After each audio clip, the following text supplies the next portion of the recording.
Hello everybody, welcome to my channel Namo Namah. आज एक मजेदार कहानी को लेकर आए हैं। मणिका कक्षा 10 पाठ 3 रमणीया ही सृष्टि ही एषा, यह पाठ का नाम है। यह सृष्टि रमणीय है, बहुत सुंदर है ये सृष्टि, यह पाठ का अभिप्राय है। देखो, सोचने की बात यह है कि हमारी दृष्टि जैसी होती है यह सृष्टि भी वैसी ही लगती है। यह सृष्टि सुंदर ही है, बहुत आनंददायी ही है, किंतु हम अपने मन के वहम के कारण कई बार हर चीज को छोटा और तुच्छ मानने लगते हैं, तो ये सृष्टि बहुत अच्छी नहीं लग पाती है। इस पाठ के माध्यम से हमें यही बताने का प्रयास किया गया है। यह नाटक है। नाटक में एक मंच होता है, मंच में नाट्य वस्तु को अभिमंचन किया जाता है। तो चलिए हम इस पाठ के पहले कम्युनिकेशन को पढ़ते हैं, संवाद को, उसके पश्चात पाठ में प्रवेश करेंगे। नाटक के रंगमंच में कुछ सूचना देने के लिए एंकर की भूमिका में जो होते हैं वो दो नट और नटी यहाँ पर उपस्थित हैं। जैसे विद्यालयस्य प्रांगणे, विद्यालय के प्रांगण में, यानी विद्यालय के ऑडिटोरियम के अंदर भी हो सकता है और विद्यालय के खुले मैदान में भी हो सकता है। प्रांगण का मतलब तो खुला मैदान है। नाटक मंचन करने के लिए तो ऑडिटोरियम की आवश्यकता होती है, शायद ऑडिटोरियम ही कहना चाहते हो ये। नटः नटी च प्रविशतः, नट और नटी प्रवेश करते हैं। देखो, नट और नटी का मतलब होता है नाटक के आरंभ में नाटक की सूचना देने के लिए जो उपस्थित होते हैं वो नट और नटी होते हैं। वो दोनों प्रवेश करते हैं और क्या कहते हैं, देखो, उभौ, दोनों, करौ बद्ध्वा, हाथ जोड़कर, यानी नमस्कार की मुद्रा में, नमः सर्वेभ्यः, सबको नमस्कार है।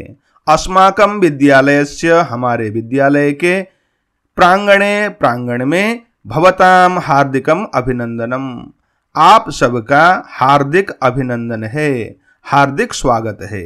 नट कहता है अद्य जून मासस्य पंचमी तारिका, अद्य, आज, जून मासस्य, जून के महीने का, पंचमी, 5 तारीखा तारीख है। जून महीने के 5 तारीख को इस विद्यालय में यह नाटक हो रहा है। नटी कहती है आम सत्यम, हाँ सच है। अद्य तु, आज तो विश्व पर्यावरण दिवस है, आज विश्व पर्यावरण दिवस है, यानी जून महीने के 5 तारीख को विश्व पर्यावरण दिवस के रूप में मनाया जाता है।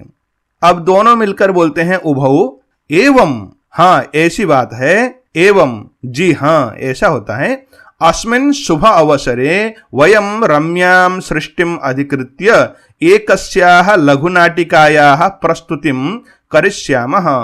अस्मिन् शुभ अवसरे, इस शुभ अवसर पर, वयं, हम सब, रम्यां, रमणीय, सृष्टिम, सृष्टि को, अधिकृत्य, विषय बनाकर, एकस्याः, एक, लघुनाटिकायाः, लघु नाटक का, प्रस्तुतिम, प्रस्तुति, करिष्यामः, करेंगे, यानी एक लघु नाटिका हम प्रस्तुत करेंगे, ऐसा ये दोनों बोलते हैं। इसका विषय है रमणीय सृष्टि। नटी कहती है इदं तु सत्यमेव यत् इयं सृष्टिः अति सौंदर्यमयी अस्ति। इदं तु सत्यमेव, यह तो सच ही है, यत् की, इयं सृष्टिः, यह सृष्टि, अति सौंदर्यमयी अस्ति, अति सुंदरता से युक्त है, यानी ये सृष्टि बहुत सुंदर है। नट कहता है अतः परस्परम कलहेन विवादेन येषा दूषिता न कर्तव्या। अतः, इसलिए, परस्पर यानी एक आपस में, कलहेन, झगड़ा करके, विवादेन, विवाद करके, येषा दूषिता न कर्तव्या, ऐसा इस सृष्टि को दूषिता, दूषित, न कर्तव्या, नहीं करनी चाहिए। नटी कहती है सर्वेषाम एव अत्र महत्वम विद्यते, सर्वेषाम, सबका, अत्र, यहाँ, महत्वम, महत्व, विद्यते है, यानी इस संसार में, इस सृष्टि में सबका समान महत्व है। नट कहता है कोपि इह संसारे कनिष्ठः वरिष्ठः वा नास्ति, कोपि, कोई भी, इह संसारे, इस संसार में, कनिष्ठः, छोटा, वरिष्ठः, बड़ा, वा न अस्ति, कोई छोटा बड़ा इस संसार में नहीं है, सबका समान महत्व है, अपने अपने स्थान पर सभी महत्वपूर्ण हैं, अच्छे हैं, सबका सम्मान होना चाहिए, ऐसा कहते हैं। उभौ, दोनों मिलकर कहते हैं सर्वे समानाः, सब समान हैं। नटी कहती है प्रकृति माता सर्वान स्नेहेन परिपालयति। प्रकृति माता सर्वान सबको स्नेहेन प्रेम पूर्वक परिपालयति पालन करती हैं। उभौ दोनों कहते हैं अतः प्रस्तूयते लघुनाटिका रमणीया ही सृष्टि ही एषा गच्छतः। अतः इसलिए प्रस्तूयते प्रस्तुत की जाती है लघुनाटिका यह छोटा नाटक जिसका नाम रमणीया यानी रमणीय है, आनंददायी है, यह सृष्टि ऐसा नाम है। तो इस नाटक को हम भी पढ़ते हैं। नाटक के मंच में क्या क्या स्थिति है इसको बताया गया है ब्रैकेट में। स्थानम स्थान है, सरस्तीरम नाटक के पहले मंचन में पहले अंक में सर का यानी तालाब का किनारा है। समयः समय है, प्रभात वेला सुबह का समय है। तत्र राजहंस हंसी च वहां पर राजहंस और राजहंसी विहरतः घूमते हैं। हंस और हंसी विहार कर रहे हैं। नेपथ्य नेपथ्य कहते हैं जहां से आवाज तो आ रही है व्यक्ति नहीं दिखाई देता है, यानी पर्दे के पीछे से। नाटक में तो पर्दे के पीछे से जिसको बोला जाता है उसको नेपथ्य कहते हैं। नेपथ्य से काक ध्वनि ही सूर्यते कौवे की आवाज सुनाई देती है। अब उस आवाज को सुनकर पहली बार पात्र नाटक का पात्र राजहंस बोलता है। अये किन्नु खलु सरस्तीरे विहरति मयि केनापि कर्कशैः का का शब्दैः वातावरणम आकुली क्रियते। अये अरे किन्नु खलु क्या बात है। ऐसा खलु का मतलब ऐसा अव्यय है, ये क्या बात है क्यों ऐसा प्रश्नकरण के लिए यहां पर रखा गया है। सरस्तीरे विहरति मयि मेरे तालाब के किनारे विहरति विहार करते हुए केनापि किसी के द्वारा कर्कशैः कर्कश का ऐसे शब्दैः शब्दों से वातावरणम वातावरण को आकुली क्रियते आकुल व्याकुल किया जा रहा है। मेरे द्वारा इस तालाब के किनारे पे घूमते हुए किसी के द्वारा का शब्द से आकुल व्याकुल वातावरण को किया जा रहा है। तो राजहंसी कहती है भर्तः काकात अन्यः को भवितुमर्हति। भर्त यानी अरे स्वामी काकात कौवे को छोड़कर अन्यः दूसरा को भवितुमर्हति कौन हो सकता है। अस्य वर्णः अपि कृष्णः इसका तो रंग भी काला है। कर्म अपि कृष्णम इसका कर्म भी काला है, यानी ये काम भी काला करता है। मेध्यम अमेध्यम सर्वमेव भक्षयति। मेध्यम खाने योग्य, अमेध्यम न खाने योग्य, यानी भक्ष अभक्ष दोनों भक्षयति खाता है। खाने वाला भी खाता है, न खाने वाले बहुत गंदगी को भी खाता है। कर्णकटु शब्द ही कान को दुखी करने वाले शब्दों के द्वारा ऐसा ही कुछ कह ही रही थी।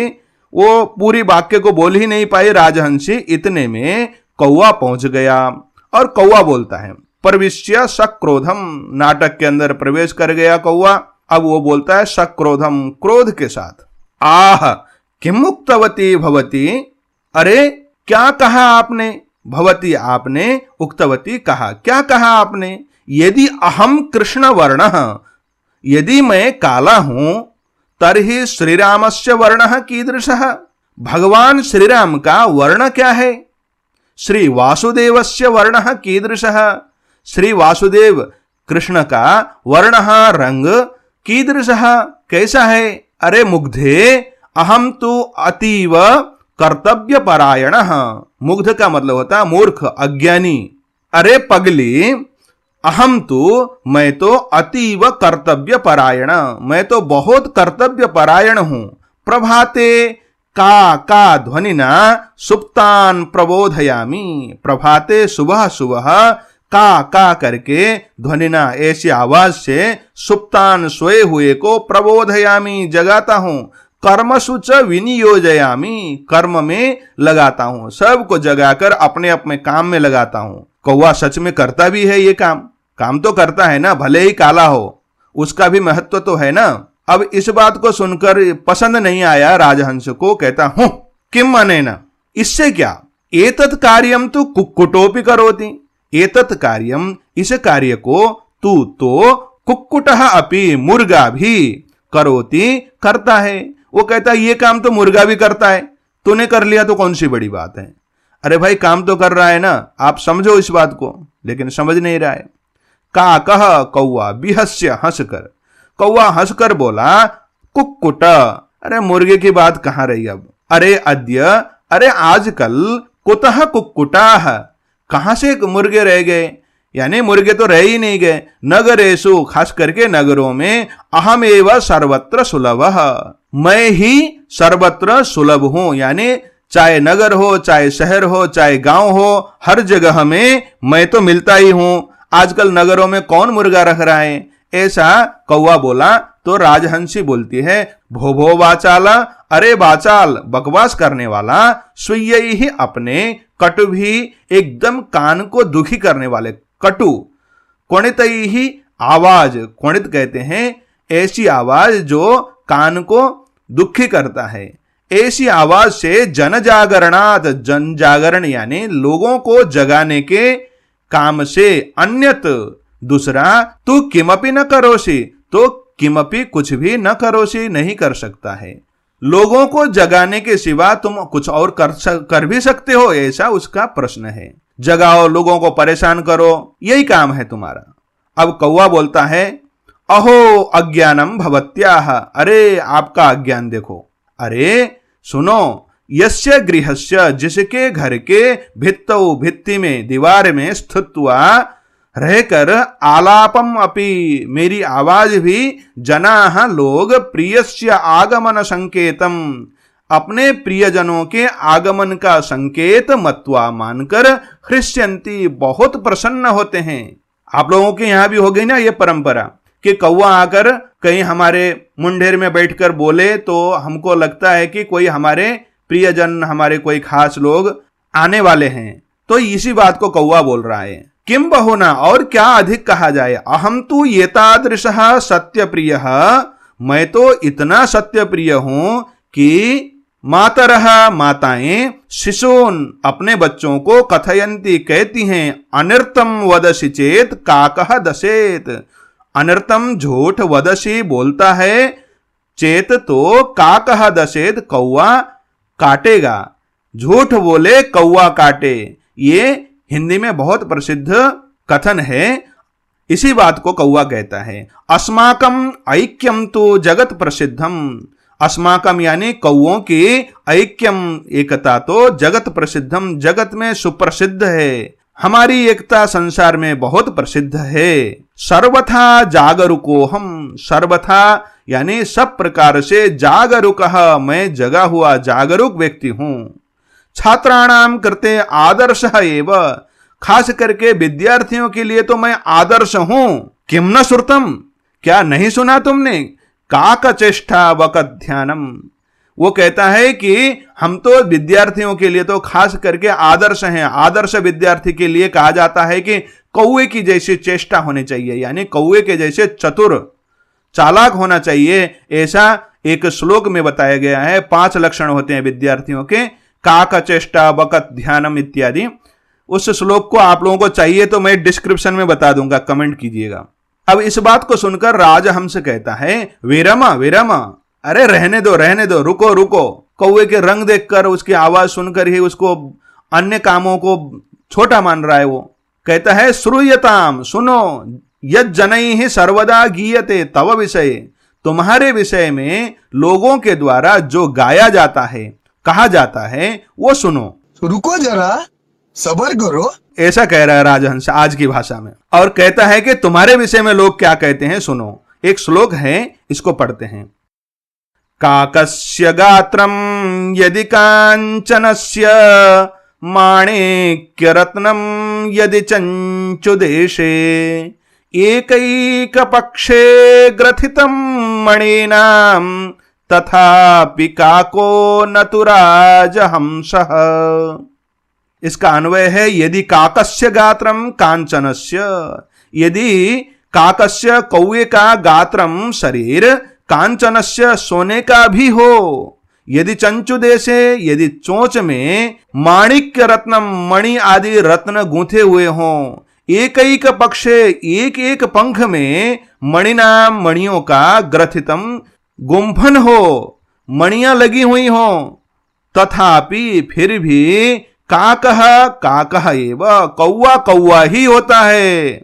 न तो राजहंस, न तो राजहंस जैसे हो सकता है, हम तो राजहंस हैं, ऐसा उसको अहंकार है, राजहंस हो ही नहीं सकता। और आगे कहता अपिच, और बात सुनो, हंस श्वेतः वक श्वेतः को भेदः वकहंसयोः नीरक्षीर विवेके तु हंसो हंसः बको बकः। कहता है हंस श्वेतः, हंस श्वेत होता है, सफेद होता है, बकः श्वेतः, बगुला भी सफेद होता है, को भेदः बकहंसयोः, क्या भेद है, बक यानी बगुला और हंस हंस में। नीर क्षीर विवेकेतु, नीर यानी जल और क्षीर यानी दूध, दूध और पानी, नीर और क्षीर के विवेक में। ये एक कवि प्रसिद्धि है, परंपरा है कि राजहंस दूध और पानी को अलग अलग कर सकता है। ऐसे जैसे मान लो कि एक कटोरे में हम पानी और दूध को मिलाकर रख दें तो राजहंस दूध को पी लेगा, पानी पानी रह जाएगा।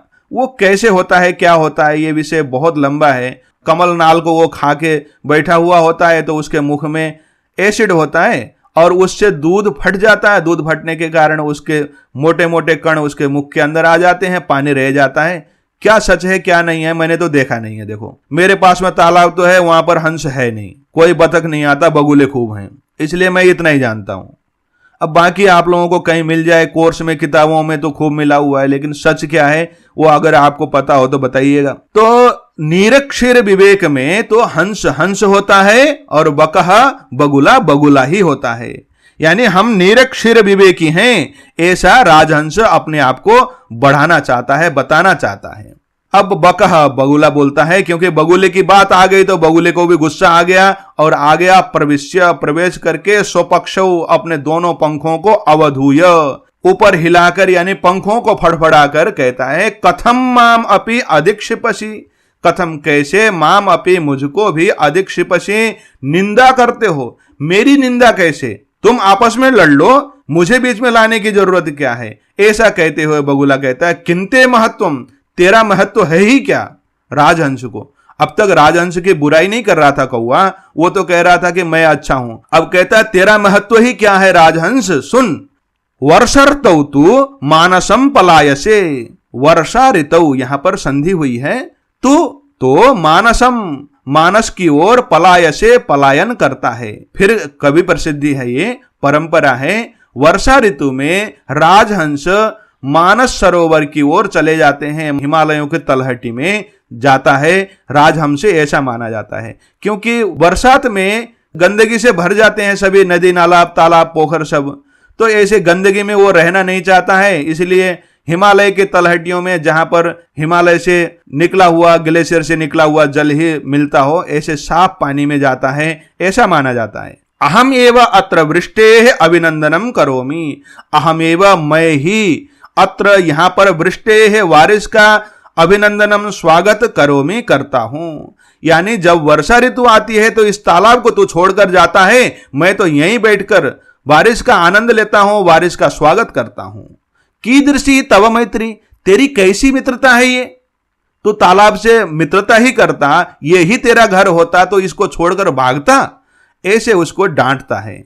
और आगे कहता है आपत्काले सरांसि त्यक्त्वा दूरम वर्जसी, आपत्काल में यानी बरसात के समय में सरांसि तालाबों को त्याक्त्वा छोड़कर दूरम वर्जसी दूर भाग जाता है। वस्तुतः अहमेव मैं ही, शीतले शीतल ठंडे जले जल में बहुकाल पर्यंतम बहुत समय तक अविचल ध्यानमग्न, अविचल हिले डुले बिना ध्यानमग्न होकर स्थित प्रज्ञ, स्थित प्रज्ञ कहते हैं ध्यान की ऐसी अवस्था जहां पर हम बाहरी चीजों से बिल्कुल कट जाते हैं, इसको स्थित प्रज्ञ कहते हैं। ये एक टेक्निकल शब्द है ध्यान के लिए। तिष्ठामि रहता हूं, यानी मैं ही ऐसा हूं जो लंबे समय तक ध्यान की अवस्था में ठंडे जल में एक पैर में खड़ा हो सकता हूं। देखा होगा आप लोगों ने बगुला बिल्कुल ध्यान लगाकर खड़ा होता है तालाबों में।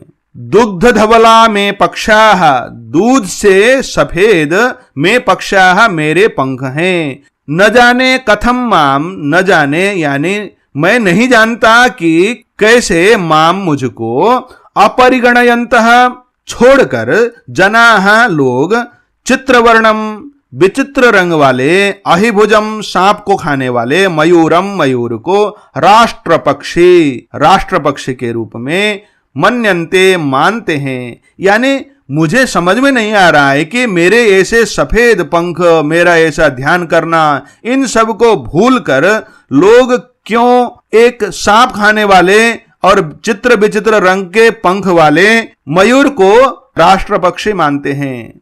इस बात को सुनकर नाटक में मयूर पहुंच गया। प्रविश्य साट्टहासम, प्रवेश करके अट्टहास के साथ सत्यम सत्यम, सच है, अहमेव राष्ट्र पक्षी, मैं ही राष्ट्र पक्षी हूं, ऐसा अहंकार के साथ मयूर बोलता है और कहता है को न जानाति, कौन नहीं जानता है, तव ध्यानावस्थाम, तुम्हारी ध्यान अवस्था को, मौनम धृत्वा, मौन धारण करके, वराकान, बेचारे, मीनान, मछलियों को, छलेन, छल पूर्वक, अधिगृह्य, पकड़कर, क्रूरतया, बहुत क्रूरता के साथ, भक्षयसि, खाते हो। यानी तुम्हारा काम ध्यान करना नहीं है, धोखा देकर, छल पूर्वक बेचारे मछलियों को पकड़ने के लिए तुम ध्यान लगाते हो और उनको बहुत क्रूरता के साथ मारकर खाते हो। धिक्त्वम, धिक्कार है तुमको। अवमानितम खलु सर्वम पक्षिकुलम त्वया, अवमानितम,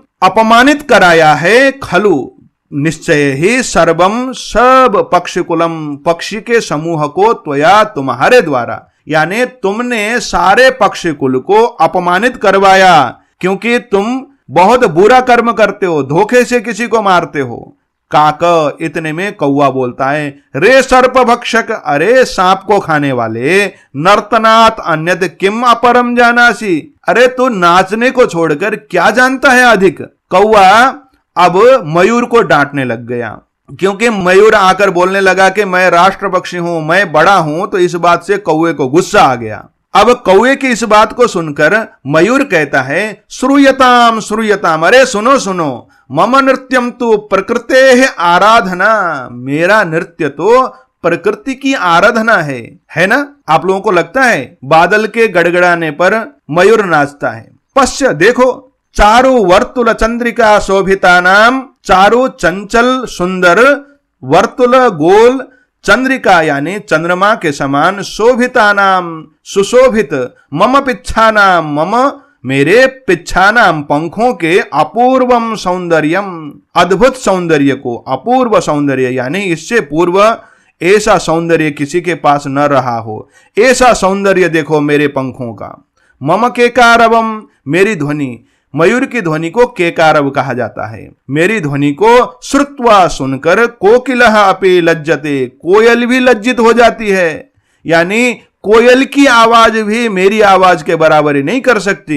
ऐसा अहंकार जब मयूर ने सुनाया, अब वह कहता है, मम शिरसि, मेरे सिर में, राजमुकुटम इव शिखाम स्थापयता, राजमुकुट के समान शिखा को, कलगी को, स्थापयता, स्थापित करता हुआ, विधात्रा, भगवान ब्रह्मा जी के द्वारा, अहमेव पक्षिराजः कृतः, मैं ही राजा यानी पक्षियों का राजा, पक्षियों का सम्राट निर्मित हूं। मेरे सर पर कलगी रखकर तो ब्रह्मा ने ही मुझे राजा बनाया है। कोकिलः, कोयल आ गया। अब कोयल आ गया क्योंकि कोयल को गुस्सा आ गया। प्रविश्य, रंगमंच में प्रवेश कर लिया। प्रविश्य हर जगह में आपको दिखेगा क्योंकि ये नाटक है। नाटक में तो क्या होगा, रंगमंच होगा, रंगमंच में प्रवेश करना पड़ेगा। तो रंगमंच के अंदर आ गया और कहता, रे मयूर, अलम अति विकथनेन, अलम यानी बस करो, अति विकथनेन, बड़ाई करने से, अपनी बड़ाई करना बंद करो। मधुमासे, मधुमास कहते हैं चैत को, माधव कहते हैं बैसाख को। मधुमास, माधव मास, ये चैत और बैसाख के लिए होता है। चैत कब लगता है? लगभग 14-15 मार्च के बाद चैत लगता है। 13-14-15 के आसपास में बैसाख लगता है। तो मधुमासे, चैत के महीने में, आम्र वृक्षे स्थित्वा, आम के वृक्ष में रहकर, यदा अहम पंचम स्वरेण गायामी, जब मैं पंचम यानी सुमधुर ऊंची आवाज में गायामी गाता हूं, तदा श्रोतारः, तब श्रोतागण कथयंती कहते हैं। देखो आज मधुमास भी है यानी चैत का महीना भी है। आज 13 तारीख को मैं इसको बना रहा हूं तो सुबह 13 तारीख आज चैत का महीना है। अब कल से बैसाख का महीना लगेगा और मैं सुबह के समय में ही इसको रिकॉर्डिंग कर रहा हूं, क्योंकि इस समय में थोड़ी आवाज कम होती है, सुबह में आवाज अच्छी आती है, इसलिए मैं सुबह बनाता हूं। तो पंचमस्वरेण गायामी, बहुत जोर से यानी ऊंची आवाज में मैं गाता हूं तो लोग क्या कहते हैं। अब एक श्लोक है, काकः कृष्णः पिकः कृष्णः को भेदः पिककाकयोः वसंत समये प्राप्ते काकः काकः पिकः पिकः। काकः कृष्णः, कौवा काला होता है, पिकः कृष्णः, कोयल भी काली होती है, पिककाकयोः कः भेदः, कौवा और कोयल में क्या भेद है। वसंत समये प्राप्ते, वसंत ऋतु के आ जाने पर, काकः काकः, कौवा कौवा हो जाता है, पिकः पिकः, कोयल कोयल हो जाती है। कौवा और कोयल में तब तक भेद नहीं होता है जब तक ये रोते गाते नहीं है। कोयल तो वसंत ऋतु में यानी चैत और बैसाख के महीने में ही गाती है, उसके बाद तो वो कहीं चली जाती है, दिखाई भी नहीं देती। वसंत ऋतु आने पर जब कोयल बोलती है तभी पता चलता है कि कोयल कोयल है, काली होने पर भी कोयल बहुत अच्छी है और कौवा कौवा है, ऐसा श्लोक है। इस श्लोक को अपने फेवर में लेकर कोयल कह रही है कि कौवा को कोई पसंद नहीं करते, जबकि इसका अर्थ और भी हो सकता है, लेकिन अपने अपने फेवर में कोटेशन को डालना। इससे पहले राजहंस ने भी डाला था, कौवा ने भी डाला था, अब कोयल भी डाल रही है। इतने में इस बात को सुनकर कौवा को बहुत गुस्सा आया। रे परभृत, अरे दूसरों से पाले जाने वाला, परभृत का मतलब दूसरों से पाले जाने वाला। कोयल के विषय में ये प्रसिद्धि है कि कोयल खुद अपने बच्चों को पालती नहीं है, वो अंडे देती है कौवे के घोंसले में जाकर और उस कौवे के अंडे को फोड़ देती है या फेंक देती है या खाती है, कई बातें करते हैं। और कौवा उसके अंडों को अपना अंडा समझकर पालता है और बाद में जब बच्चे बड़े हो जाते हैं तो बच्चों को बोलता है, चलो बच्चों काव बोलो, तो बच्चे बोलते हैं कुहू, कोयल की आवाज निकालते हैं, तो वो कौवा बहुत नाराज होकर उनको भगा देता है। ऐसी प्रसिद्धि है। अब भगवान ही जानता है, या तुम लोगों के पास कोयल का और कौवे का घोंसला हो या दोनों बैठते हो तो मुझे बताना भाई, मुझे नहीं पता, मैं किताब की बात बता रहा हूं आपको। अब उससे आगे कौवा कहता है, उस बात को पढ़ते हैं, चलो कहानियां तो बहुत हैं। अहम यदि तव संततिम न पालयामी, इसी बात को कह रहा है। अहम मैं यदि तव संततिम, तुम्हारे बच्चों को न पालयामी नहीं पालूंगा, तरही कुत्र स्युः पिकाः, तो कहां होंगे, कुत्र कहां, स्युः रहेंगे, पिकाः कोयल, अगर मैं कोयल को नहीं पालूंगा तो कहां रहेंगे कोयल।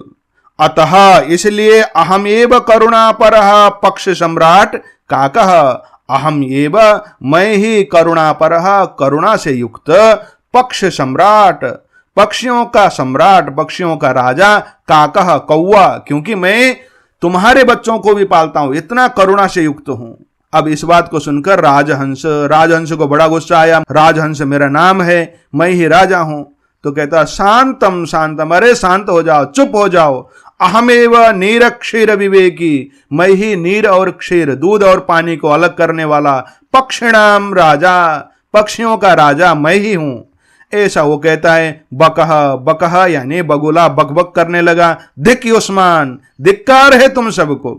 अहमेव सर्व शिरोमणि, मैं ही सबका शिरोमणि, सबका सरताज हूं। ततः प्रकृति माता प्रविशति, सबकी लड़ाई की एकदम क्लाइमेक्स आने वाली थी, तो इतने में प्रकृति माता आई और कहती हैं रुको जरा, सब्र करो। कहती हैं प्रकृति है सस्नेहम, बड़े प्रेम के साथ, अलम अलम मिथः कलहेन, अलम यानी बस करो भाई, मिथः आपस में, कलहेन झगड़ा करने से, अरे झगड़ा करना बंद करो। अहम प्रकृति ही, मैं प्रकृति हूं। युष्माकम जननी, आप सबकी माता। यूयम सर्वे, तुम सब, एव ही मम प्रियाः, मेरे प्रिय हो, यानी आप सब मेरे लिए प्रिय हो, चाहे छोटा हो, चाहे बड़ा हो, चाहे सफेद हो, चाहे काला कलूटा हो, सब मेरे लिए बच्चे हैं, मेरे लिए प्यारे हैं, सबकी जरूरत है। सर्वेषां महत्वम विद्यते यथा समयम, यथा समयम, समय आने पर, अपने अपने समय में सबका महत्व है। कौवे का महत्व है, बगुले का महत्व है, हंस का महत्व है, मयूर का महत्व है, सबका महत्व है। सर्वैहि एव मे शोभा, सब रहेंगे तभी मेरी शोभा है। तभी प्रकृति पूरी होगी। मेरा गोद तभी पूरा होगा जब तुम सब रहोगे। ऐसा जब प्रकृति माता बोली तो आगे बोलती हैं, न तावत कलहेन समयम वृथा यापयेत।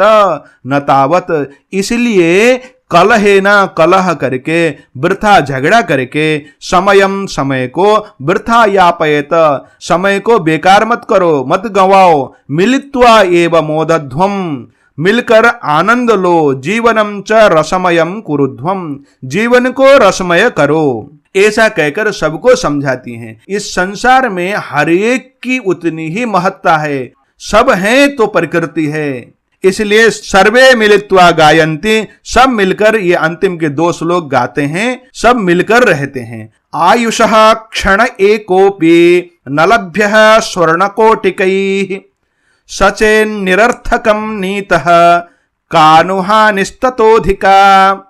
आयुषः, आयु का, एकः क्षणः अपि, एक क्षण भी, कोटिकैः, करोड़ों, स्वर्ण, सोने के टुकड़ों से, यानी सोने के करोड़ों करोड़ों सिक्कों से भी न लभ्य, प्राप्त नहीं किया जा सकता है। सचेत, यदि वह समय निरर्थकम नीतः, निरर्थक रूप से बेकार बनाकर गंवा दिया, तो ततः अधिका, उससे अधिक, नुहानि का, हानि क्या हो सकती है। यानी उस समय को हमें गंवाना नहीं है, निरर्थक बिता दिया तो उससे बड़ी हानि हो ही नहीं सकती है। इसलिए हमें समय को वृथा झगड़ा में, आपस में कलह करने में, बेकार की बातों में नहीं गंवाना चाहिए। दूसरा श्लोक है, अधुना रमणीया ही सृष्टिरेषा जगत्पते, जीवाः सर्वेत्र मोदन्ताम भावयन्तः परस्परम।